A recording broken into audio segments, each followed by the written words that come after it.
যে জায়গায় ঘা ওই জায়গাটা চলে, এই বাইরে চলে না। এখানে সবাই আছে, কারো কারো ওই জায়গাটা জল, সবার চলবে না, কথা বুঝছে?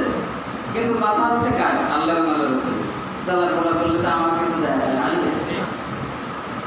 তাহলে রাসূলুল্লাহ সাল্লাল্লাহু আলাইহি ওয়াসাল্লাম 40 বছর আগ পর্যন্ত তার এত সুনাম ও মর্যাদা, তিনি মানুষের কাছে রাহমাতুল লিল আলামিন হিসেবে আল আমিন তার নাম হয়ে গেল বিশ্বাসী। সেই ব্যক্তি যখন সত্য সুন্দর হকের কথা বলার চেষ্টা করলে তখনই তার শত্রু হয়ে গেল। কথা বলেন ঠিক কি?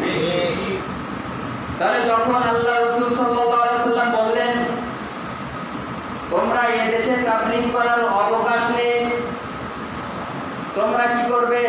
এই মক্কা নগরী ছেড়ে দিয়ে তোমরা যেখানে করো চলে যাও। এই সময় মানুষের কারো কারোর মধ্যে কিছু বক্রতা তৈরি হলো।